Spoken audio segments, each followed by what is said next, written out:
오늘 벌써 마가복음을 10번째 전하는 그런 시간입니다. 이 사람이 누구이길래 하는 제목입니다.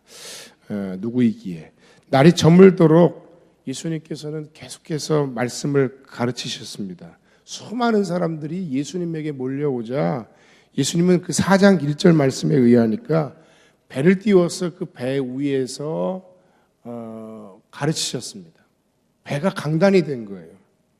그 정도로 주변에 사람들이 많았어요. 엄청나게 많은 사람들에게 하나님 나라의 복음을 전파하셨어요. 비유를 풀어서 말씀해 주셨어요. 그리고 제자들에게 그 배에 타신 그대로 배를 타고 강 저편으로 가자 하고 말씀하신 겁니다. 아마 쉼을 위해서 그러셨던 것 같아요. 예수님 자신과 그리고 예수님의 제자들의 쉼을 위해서 배를 이동시키기를 원하셨던 겁니다. 그런데 그 배가 이동하는 중에 큰 광풍을 만났다는 것이 오늘, 큰 풍랑을 만났다는 것이 오늘 본문 가운데 나와 있는 그 말씀의 기록입니다. 물결이 배에 막 들이치기 시작합니다. 그 풍랑과 물결이 배에 들이칠 때 그 정도가 어느 정도냐 하면은 그 풍랑의 위력은 그 배를 전복시키기에도 충분히 가능한 일들이 가능할 정도의 위력을 가지고 있는 풍랑이었다는 겁니다. 여기서 우리가 두 가지 질문을 할 수 있습니다. 한 가지 질문은 무엇인가 하면 예수님이 그 배에 타고 계시는데 어떻게 풍랑을 만날 수 있는가 하는 것입니다. 우리는 예수님을 모시고 예수님을 영접하고 예수님과 함께 살아가는 사람들입니다. 그럼에도 불구하고 왜 우리의 삶에 생각하지 못했던, 예기치 못했던 인생의 수많은 어려움과 풍랑이 오는가? 어떤 사람들은 예수님을 믿기만 하면 당신의 삶에는 절대로 고난이 없어요. 질병도 없어요. 어려움도 없어요. 사업이 잘 될 거예요. 이렇게만 이야기를 합니다. 그것은 그냥 세상의 기복 종교와 별 다를 바 없는 기독교 신앙을 오히려 폄하하는 것입니다. 우리가 예수를 믿는다고 해서 우리가 사는 이 세상 속에서 내게 우리의 삶에 절대로 인생에 풍랑이 없거나 고난이 없다라고 얘기하는 것은 거짓말입니다. 그런 복음은 가짜 복음입니다. 예수님을 모시고 있는 그들의 배에도 풍랑이 닥쳤습니다. 예수님과 함께 더불어 예수님의 자녀로 살아가고 있는 우리의 삶에도 엄연히 고난과 풍랑과 인생의 삶의 위기들은 온다는 것입니다. 두 번째 질문은 이것입니다. 그러면 그런 죽을 수밖에도 없는 배가 전복될 수도 있는 그러한 엄청난 위기의 상황 속에서 당신은 무엇을 하겠는가 하는 것입니다. 우리가 이 극심한 고난과 환난과 위기 가운데서 점검해야 할 것이 있습니다. 그건 뭘까요? 내가 그동안 얼마나 잘 살아왔나 못 살아왔나 그걸 한번 이번 기회에 좀 한번 내가 가려봐야 되겠다. 내가 이 어려운 문제를 가지고 내 친구들에게 전화를 해봐야지. 쓸데없는 짓입니다.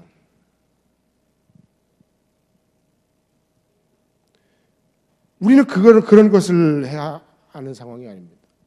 내가 얼마나 내 인생과 삶에 이런 고난과 풍랑과 위기를 만났을 때 얼마나 이 위기를 잘 극복할 수 있는 위기 관리 능력을 가지고 있는가 나를 한번 시험해보자.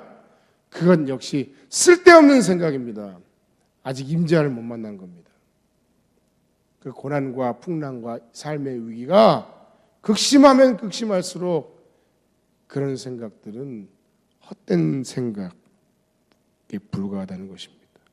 오히려 이 상황 속에서 이 극심한 풍랑과 위기 상황 속에서 우리가 생각하고 우리가 점검해야 될 것은 바로 우리의 신앙입니다. 내가 믿는 하나님이 어떤 하나님이시고 내가 믿는 그리스도 예수가 어떤 구주신가에 대한 신앙을 점검하는 것, 그것이 더 중요한 것입니다. 본문의 제자들은 그 풍랑 앞에서 자신들과 함께 배에 타고 계신 예수님이 누구신지에 대한 분명한 신앙을 고백했어야 했다는 것입니다. 첫 번째, 제자들의 선택은 그 상황 가운데서 예수님을 깨우는 것이었습니다. 그런데 문제는 그 예수님을 깨우는 그 예수님의 제자들의 마음이 문제예요. 그들이 할 수 있는 것을 모든 것 할 수 있는 대로 다 한 이후에 예수님을 그들은 깨우고 있습니다. 그런데 그들의 감정의 상태는 어떤 상태냐? 열심히 그 어부 출신인 그 베드로를 비롯한 수많은 예수님의 제자들이 그 풍랑을 자신들의 힘으로 한번 헤쳐보고자 극복하고자 열심을 다했습니다. 할 수 있는 것은 모든 것을 다 했습니다. 그러나 되지 않습니다. 점점 마음에 초조함이 밀려옵니다. 불안함이 밀려옵니다. 그 인생의 풍랑과 위기를 극복하기 위해 내가 할 수 있는 모든 노력을 다 기울였는데 별로 나아지는 바가 없습니다. 그들의 마음 가운데 두려움이 있습니다. 그리고 이렇게 이야기하는 겁니다. 선생님이여, 우리가 죽게 된 것을 왜 돌아보지 않으시는 것입니까? 그들은 예수님을 깨우기는 깨웠는데 우리가 생각하는 것처럼 이 극심한 환난 가운데 주여 우리를 불쌍히 여기소서, 주여 주님밖에 소망이 없습니다 라고 이야기하면서 예수님을 깨우는 것은 아니었다는 거예요. 그럼 뭐냐? 그들의 마음 가운데 있는 그들의 심사는 무엇이냐? 우리가 지금 죽을 고생을 하며 이 풍랑 속에서 배를 지키고 있는데 왜 예수님은 배에서 태평하게 주무시고 계십니까?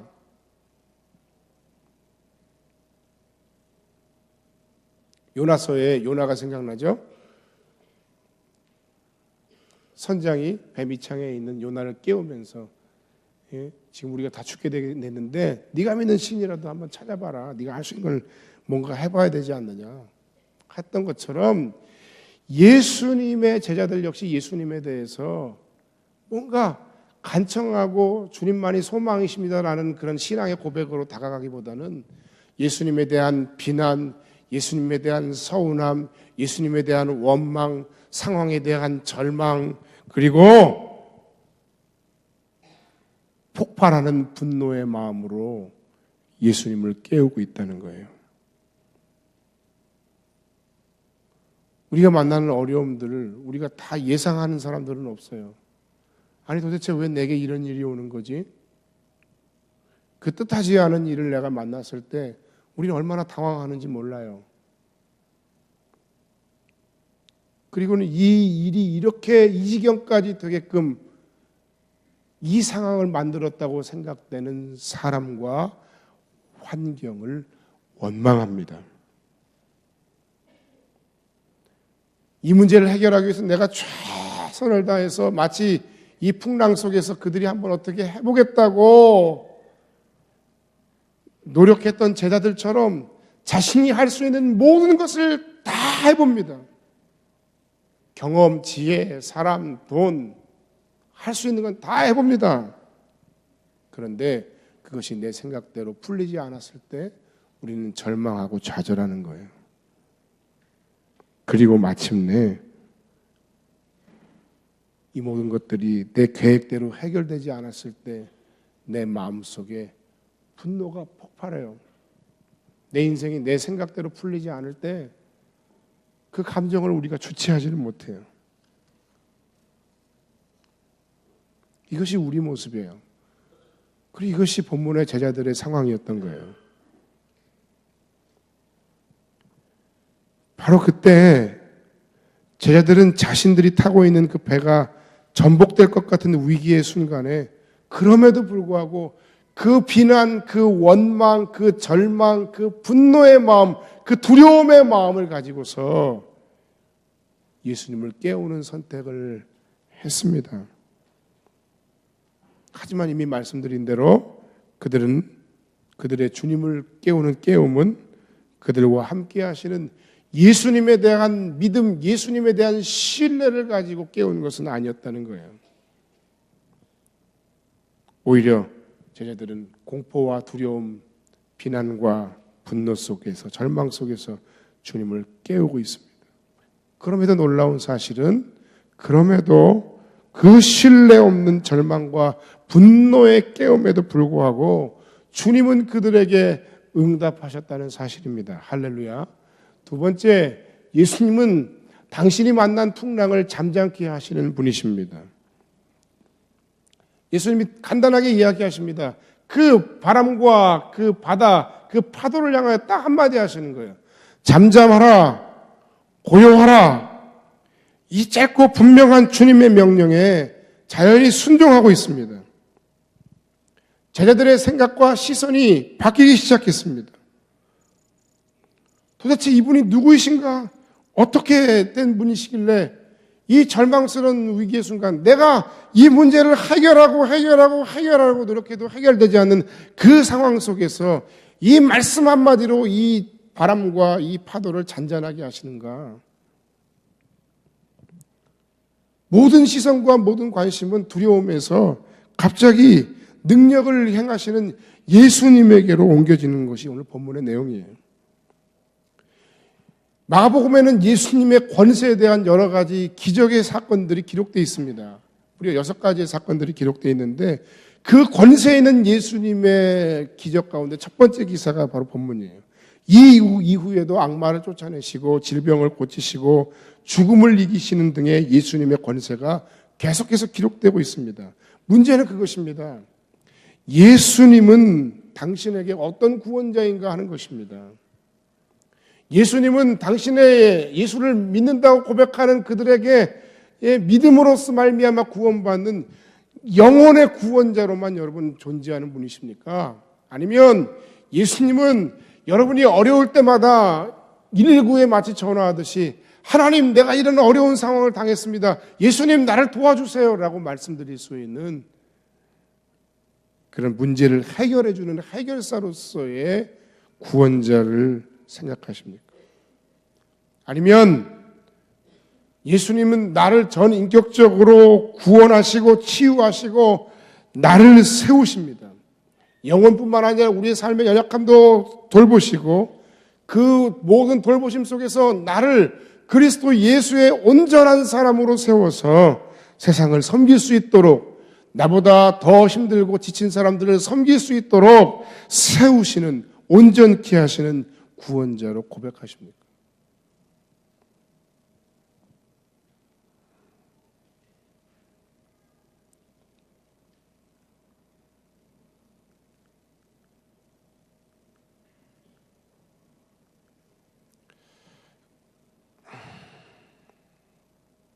세 번째, 제자들을 향한 예수님의 책망이 오늘 본문에 기록되고 있습니다. 예수께서는 제자들을 꾸중하십니다. 40절 말씀입니다. 어찌하여 이렇게 무서워하느냐? 너희가 어찌하여 이렇게 믿음이 없느냐? 오늘 제가 여러분들에게 드리고 싶은 말씀의 핵심은 바로 이 부분에 있습니다. 무서움에 대한 책망 이후에 그 무서워함의 진짜 이유를 예수님은 말씀하시고 계신 겁니다. 왜 두려워했느냐? 그 상황 속에서 왜 그들은 두려워하고 왜 그들은 비난하고 원망하고 절망하고 분노하면서 예수님을 깨웠어야 했느냐? 믿음이 없었기 때문이다. 여기서의 믿음이란 도대체 무엇이냐? 기적을 행하시는 능력에 대한 신뢰 부족이다. 누가 이렇게 얘기를 했어요. 맞긴 맞는데 뭔가 그럴듯한데 이 본문 전후 앞뒤 전후를 살펴보면 뭔가 조금 많이 부족한 설명이에요. 예수님께서 제자들에게 하신 믿음이 없다는 말씀의 책망의 내용은 그것입니다. 하나님께서 너희들과 함께 하신다고 하는 믿음이 너희들에게 없구나. 하나님께서 너희들의 삶을 주관하시는 다스리시는 주권자이시며 통치자시라는 믿음이 너희들에게는 없구나. 하나님께서 너희들을 보호하시기 위해 예수 안에서 그리스도 안에서 역사하신다는 그 사실을 믿는 믿음이 너희들에게는 없구나.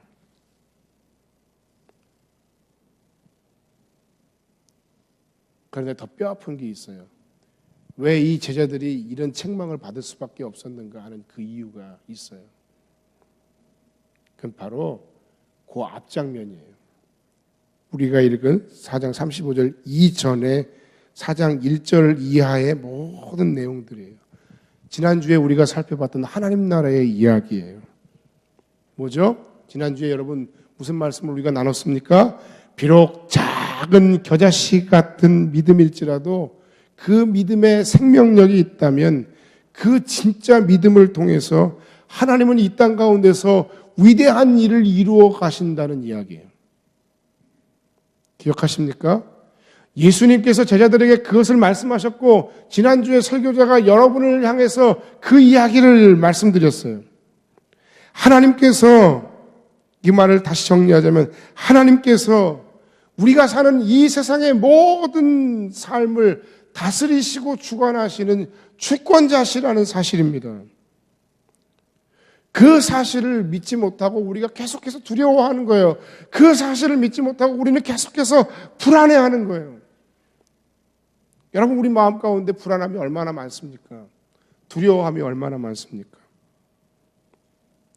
그리고 그 불안함과 두려움에 스스로 넘어지고 자빠져서 절망하고 당황하고 좌절하고 분노하는 때가 얼마나 많습니까?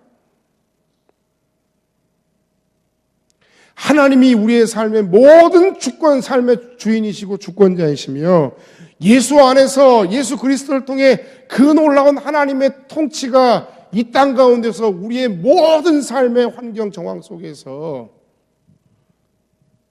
실현된다는 그 사실.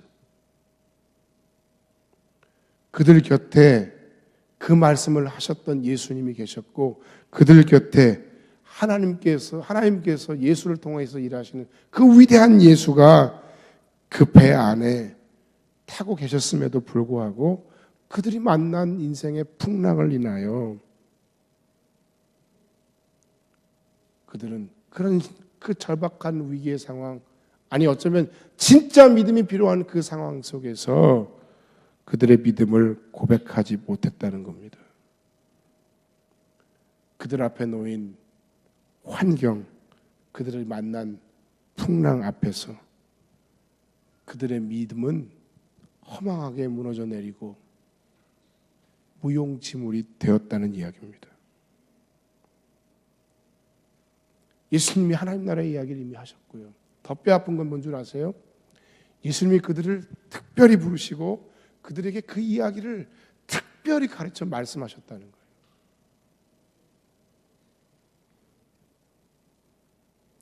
거예요. 우리 교회가 지향하고 섬기는 모든 선교적 교회의 어떤 내용 중에 하나가 무엇인가 하면 우리 교회 바깥에 있는 이 지역의 모든 사람들도 우리가 섬겨야 할 우리의 가족이고 우리의 형제 자매라는 거예요. 우리 그들을 불신자라고 얘기하지 않고 미신자라고 얘기한다 그랬죠. 아직 들어오지 않았을 뿐이에요. 그럼 뭡니까? 예수께서 예수님의 제자들 그리고 12제자, 70인, 500인 그 다음에 무리를 나누어서 말씀하셨던 것처럼 이 교회 안에 핵심으로 들어오는 여러분들에게 하나님께서 놀라운 말씀의 비밀들을 많이 말씀하셨어요. 오늘 마태복음과 마가복음에서 예수님께서 비유를 통해 하신 그 내용들이 바로 그거예요. 누가 진짜 가족인가 하는 이야기를 통해서도 무슨 말씀하셨어요? 누가 내 모친이고 내 형제냐? 예수님의 특별한 사람들로 부름받은 사람들이 바로 예수님의 제자들이었다는 거예요. 소위 요즘 표현대로 내부자들이에요. 예수님의 비유를 들었던 사람들이에요. 그리고 그 비유에 대해서 특별히 해석을 들었던 사람들이에요. 마태복음 13장 10절로 11절에 보면 제자들이 예수께 나와 이르되 어찌하여 그들에게 비유로 말씀하시나이까? 대답하여 이르시되 하나님 나라의 비밀을 아는 것이 너희에게는 허락되었으나 그들에게는 아니 되었나니 무릇 있는 자는 넉넉하게 되되 없는 자는 그 있는 것도 빼앗기리라. 그러므로 내가 그들에게 비유로 말하는 것은 그들이 보기는 보아도 보지 못하며 듣기는 듣지 못하며 깨닫지 못함이니라. 35절 바로 직전에 33절, 34절 말씀도 마찬가지예요. 예수께서 이러한 많은 비유로 그들이 알아들을 수 있는 대로 말씀을 가르치시되 여기서 그들은 누구예요? 제자들이에요. 비유가 아니면 말씀하지 아니하시고 다만 혼자 계실 때 그 제자들에게 모든 것을 해석하시더라. 다 다 몰라도 누구는 알았어야 돼요? 제자들은 알았어야 돼요. 뭘 알았어야 되죠? 하나님이 우리가 살고 있는 이 세상에 주권적인 통치자라는 사실.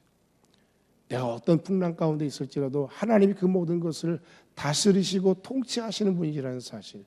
그들 곁에 계신 예수가 바로 그들의 진정한 구원자가 되신다는 사실. 그걸 알았어야 된다는 거예요. 그런데 정말 그들에게 믿음이 필요한 그 결정적인 순간에 그들의 믿음은 작동하지 않았어요.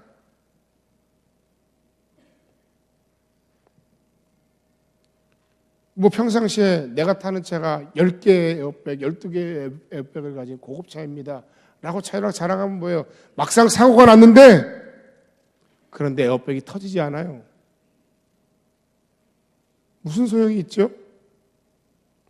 저 사람이 참 신앙이 좋은 것 같아요. 아니 심지어 나 스스로 생각하기에 내가 너무너무 신앙이 좋은 것 같아요. 나만큼 하나님을 사랑하는 사람이 없는 것 같고 나만큼 믿음 좋은 사람이 없는 것 같아요. 그런데 문제는 뭐예요? 여러분이 여러분의 삶에 크고 작은 풍랑과 위기와 고난과 어려움을 만났을 때 여러분은 그 가운데 그 순간에 여러분이 평상시 가지고 있던 그 믿음을, 그 신앙의 고백을 하지 못한다는 거예요.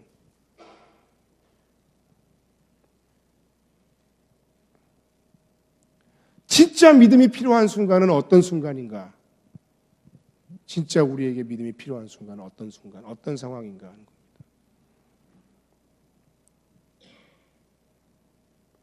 이 말씀을 전하는 저 자신에게도 이 말씀의 핵심적인 메시지를 적용하기를 원합니다.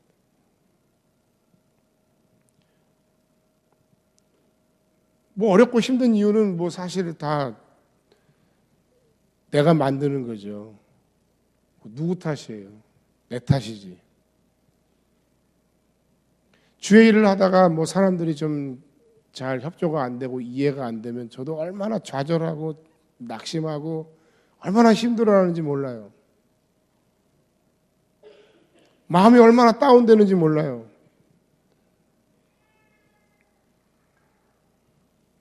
그러나 바로 그 순간이야말로 나 때문이든 다른 사람 때문이든 환경 때문이든 말 때문이든 내가 기분이 다운되는 상황이든 내가 절망하고 내가 분노하는 상황이든 그 모든 상황 속에서 진짜 믿음이 필요한 상황, 그 순간은 바로 지금이에요. 오늘 본문의 제자들을 향한 책망은 저 자신을 향한 것이고 여러분들을 향해 말씀하시는 책망이에요. 두려움과 불평, 원망과 분노로 사로잡혀 아무것도 하지 못하는, 아무것도 할 수 없는 당신을 향해 하시는 주님의 말씀이에요. 당신의 믿음은 삶이 전복될 수도 있는 엄청난 고난의 순간에 그 힘을 발휘할 수 있는 진정한 믿음인가? 2014년 3월에 세종대 대양홀에서 그랜드 마스터 클래스라고 하는 포럼이 열렸어요. 그때 뭐 세계의 뭐 석학이라는 사람 한 11명인지가 나와가지고 얘기하는데 그 중에 박웅현이라고 하는 CEO 한 사람이 강연 중에 무슨 이야기를 했냐면 문턱증후군이라는 것과 관련된 이야기를 했어요. 우리나라 사람들은 문턱증후군이 심하다. 좋은 대학만 들어가면, 좋은 직업만 가지게 되면 인생이 성공했다라고 이야기를 한다. 하지만 인생은 그렇게 쉽지도 간단하지도 않다. 시험 한번 잘 봤다고 해서 인생의 답을 얻는 것이 아니다. 오히려 묵묵히 걸어가는 사람, 그 사람이 잘 사는 사람이다. 이런 이야기를 했어요. 근데 여기서 나오는 문턱증후군이 뭐냐면 그 문턱만 넘어서면 인생이 달라질 것이라고 하는 믿음이에요. 그것도 믿음의 일종의 아무 쓰잘데기 없는 믿음이에요. 내가 어떤 대학에, 혹은 우리 자녀가 어떤 대학에만 입학하면 잘 될 것이다. 뭐 소망할 수는 있어요. 그러나 그것이 끝입니까? 내가 S그룹에 들어가고 내가 H그룹에 들어가면 내 인생은 다 앞으로 만사 오케이, 꽃길만 있을 것이다. 일종의 그게 문턱증후군이에요. 그 문턱만 잘 넘어서면 잘 될 것이라고 하는 그 잘못된 믿음. 신앙적으로도 마찬가지예요. 목사가 되면 끝이고 장로가 되면 끝이고 권사가 되면 끝이에요. 여러분, 그런 사람들이 얼마나 많은지 몰라요. 열심히 잘하다가 우스갯소리로 신학교에 가면 오히려 신앙이 처음에는 목사였는데 졸업할 땐 평신도다. 목사가 되면 끝인 게 아니라 거기서부터 시작인 거예요. 장로가 되면 끝인 게 아니에요. 그렇게 열심히 하고 그렇게 충성하고 그렇게 순수하고 그렇게 열정적이던 사람이 어느 날 장로가 되니까 신앙이 스탑. 권사가 되니까 다른 사람 일반 집사님들도 다 열심히 신앙생활하고 다 기도하고 다 예배 참석하는데 권사가 되는 어느 순간인가 봉사하는데 빠지는데 1등, 예배하는데 빠지는데 1등, 기도하는데 빠지는데 1등, 사람들을 권하고 사람들을 축복하고 사람들을 위해 기도하고 교회를 위해 기도하라고 세웠는데 그 신앙이 어디 갔는지 다 없어져 버렸어. 하나님 앞에 내가 열심히 기도해서 하나님 이 문제만 해결되면 이 문턱만 넘어서게 하시면 하나님 내가 그것으로 내가 한번 잘해보겠습니다 했지만 오히려 그 문제가 해결되고 그 문턱을 넘어서니까 그 신앙이 스탑되더라는 거예요.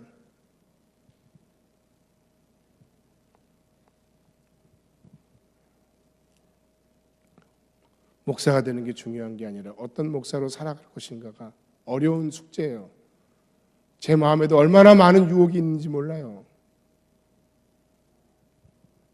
어떤 장로가 될 것인가, 어떤 권사가 될 것인가.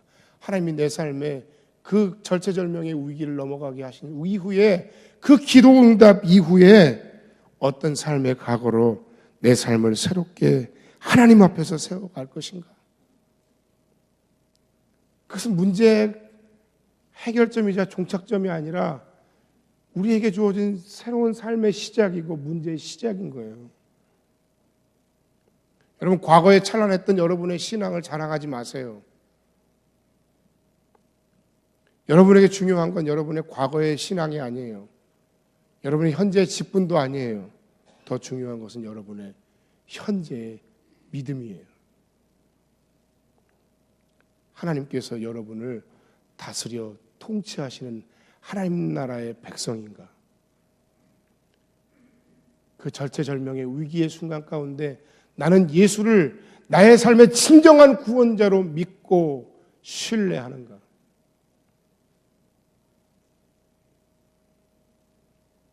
하나님께서 우리의 삶에 그 환난한 극심한 환난과 풍랑 속에서 우리를 고치시고 살리시고 건지신다는 약속들은 성경 가운데 수도 없이 하셨어요. 여호와께서 너를 실족하지 아니하게 하시며 너를 지키시는 자가 졸지 아니하시리로다. 이스라엘 지키시는 자는 졸지도 아니하시고 주무시지도 아니하시리로다. 여호와는 너를 지키시는 이시라.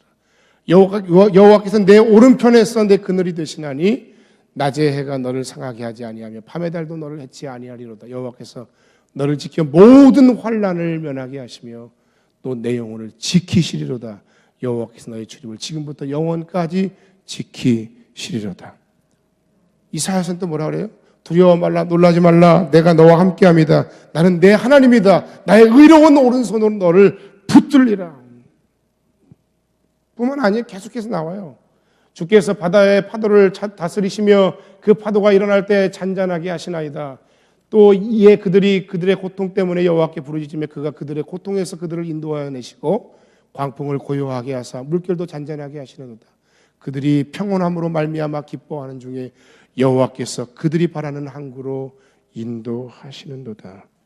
그리스도 예수께서도 우리에게 놀라운 약속들을 말씀하시죠. 구원자로서 너희가 세상에서 환난을 당하나 담대하라. 내가 세상을 이기었노라. 뿐만 아니죠. 우리의 삶에 믿음의 수많은 선배들이 우리에게 놀라운 삶으로 간증하고 있고 내가 살아온 나의 모든 삶의 경험 속에서 하나님이 어떻게 우리를 인도하셨는지, 어떻게 우리를 그 극심한 풍랑과 고난과 삶의 위기 가운데 건져주셨는지 우리는 고백해야 돼요. 우리 잊어버리면 안 돼요. 그때는 그때고 지금은 지금이 아닌 거예요. 광풍이 잠잠해지고 파도도 줄어들자 제자들이 두려워하고 있습니다. 그런데 그 두려움은 처음의 두려움과는 다른 두려움이었습니다. 처음의 두려움은 공포스러운 두려움이에요. 그러나 지금의 두려움은 경건한 두려움이에요. 하나님의 강력한 다스림과 임재를 경험한 두려움이에요. 그리스도 예수의 구원자 되심을 고백하며 도대체 이 사람이 누구이기에, 그가 누구이기에 바람과 바다도 그에게 순종하는가 하는 것에 대한 두려움이에요. 여러분, 이런 놀라운 하나님의 통치와 임재 그리고 구원하심의 경험이 당신의 삶 속에서 날마다 고백되어지고 선포되어지는 여러분의 삶이 되시기를 주의 이름으로 간절히 축원합니다. 결론의 말씀을 드리고 말씀을 마칩니다. 여러분이 만난 풍랑 어떤 것입니까? 그 상황 속에서 여러분 불평하고 원망하고 책임 전가하고 분노하기보다 또는 다른 해결사를 찾기 위해 힘 빼지 말고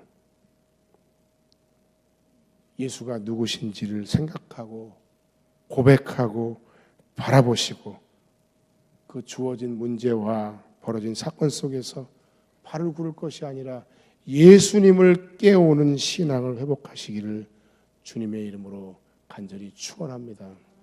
여러분 인생 가운데 풍랑을 만나지만 그 풍랑 속에서 예수님을 더 깊이 알아가기를 원합니다. 그 예수의 구원자 되심을 여러분 삶 속에서 믿음으로 선포할 때, 하나님의 하나님 되심을 신뢰할 때 당신의 개인의 삶에 그리고 우리 공동체에 온 모든 크고 작은 풍랑과 위기들을 극복하고 이겨내는 여러분의 삶이 되시기를 주님의 이름으로 간절히 축복합니다. 기도하겠습니다.